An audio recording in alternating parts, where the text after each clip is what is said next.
On Labor Day weekend 2010, 14 of us embarked on a spiritual retreat, planning to hike more than 30 miles of the Pacific Crest Trail from Scott Mountain to Gumboot Lake over the weekend. We were an assortment of both friends and strangers, drawn together by Deacon Pat Kearns and his son Sean. Mike Goodyear served as our guide along with his son Tim, who joined us clear from Houston, Texas. And Dr. Denny Van Loan proved a stalwart hiker, familiar with both the area and the terrain. Breaking out his boots were Cliff Benson, veteran man in motion, kayaker guitarist Kayak Dave.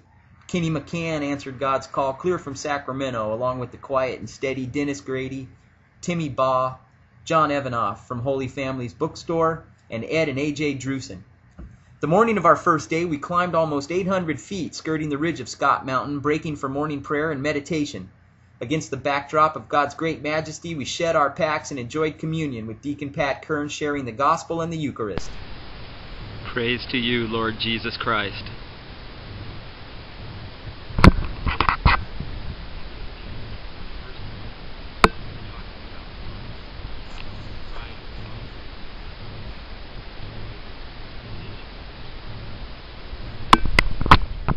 Our first day's meditation began after prayer and communion as we reflected on humility in the face of a 12-mile march.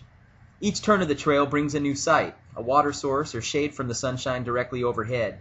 Well into our 4th mile, we break for lunch and a little R&R. God speaks to our souls through the wonder of His creation. The rugged terrain and the weight of our packs test our endurance.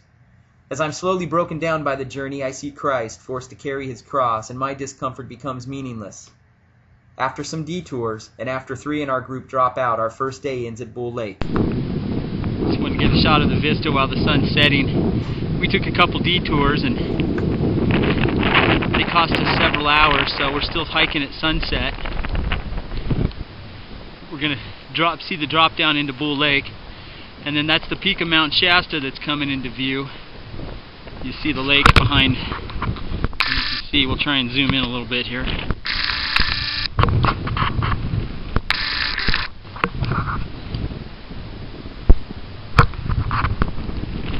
May be about the best focus we're going to get of the peak of Shasta.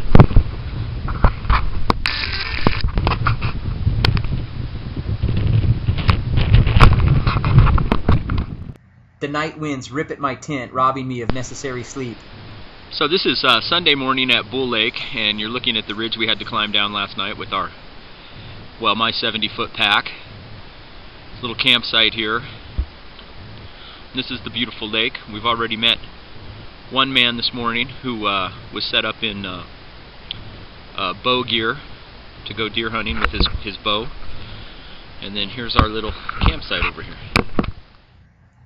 We gear up for 12 more miles with plenty of coffee. And now Denny's telling us there's only 1 cup a day for Denny, whether he needs it or not. But note the cup. It's as big as his head.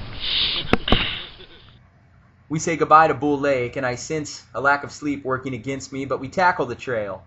The beauty of creation brings us into God's presence, and we again prepare ourselves for the day's communion.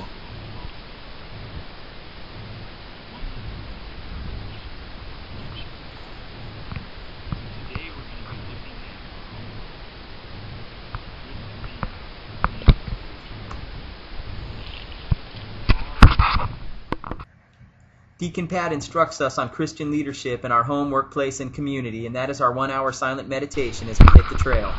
The second day, we've climbed out of Bull Lake, going down the trail. We're at about the 4-mile mark into an 11-day march. Much easier today. Got the Goodyear men up front, leading the pack.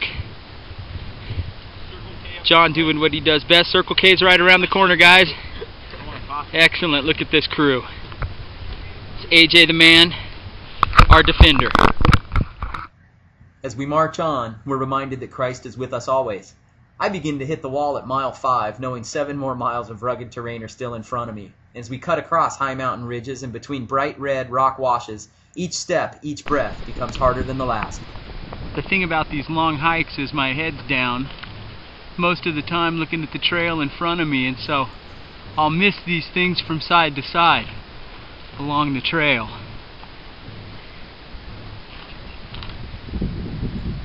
Like this lava wash right here. And my good friend Tim Goodyear. Howdy. And at the end of every grueling hike, of course, is the lunch break. So we're about the midpoint now. We'll break for lunch and then get back on the trail. Hitting the trail right after lunch, I begin to seriously question my ability to finish. Fellow travelers on the path abound. John Evanoff and Mike and Tim Goodyear come to join me. You find after a while that even a 5-minute stop will make every joint in your body freeze. So, even though your body's crying out in pain, you're reluctant to stop. So you continue to trudge the path, overcoming the fears, overcoming the pains, like these gentlemen here. Hi guys!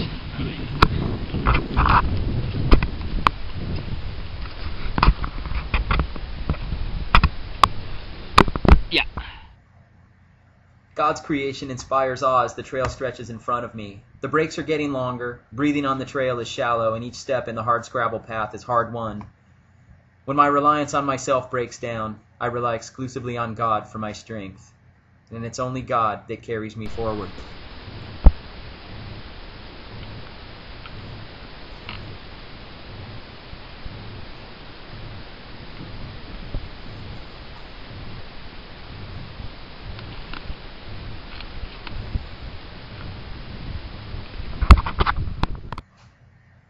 We each show signs of fatigue, but I tell myself and so now we're making our me. descent into Deadfalls. Got a little valley right here that we're going to be cutting across. It is this valley. We arrive at Deadfall at dinner time. I'm broken from exhaustion.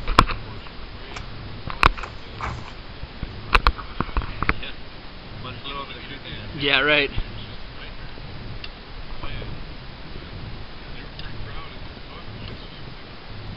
Probably where that book came from. Yeah, it didn't work on me, unfortunately.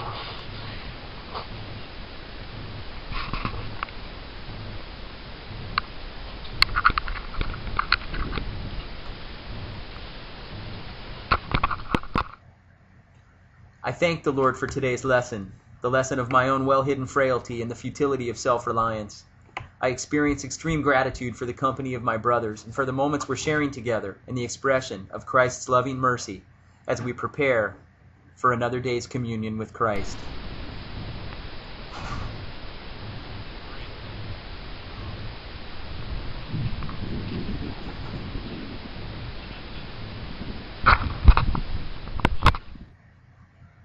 Following communion on day 3, both I and my camera have renewed energy as we arrive at Pioneer Lake for a long lunch break.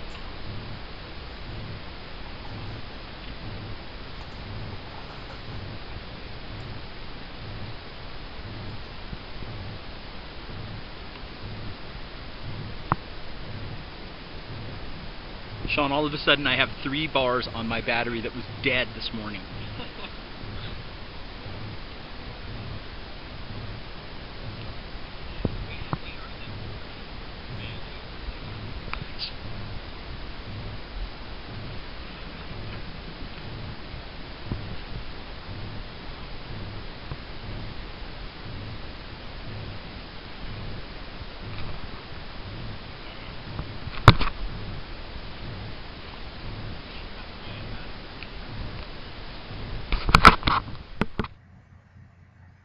As we drop out of Pioneer on day 3 and hike to Gumboot, I understand myself in relation to God's creation and with complete acceptance realize I'm nothing without God and I'm only complete through Him.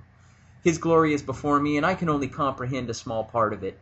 At Gumboot, John Evanoff is waiting to greet us and to wash each of our aching feet, and I'm overcome at how little I know of human charity and how much I've yet to learn about humility. Praise be to the Lord.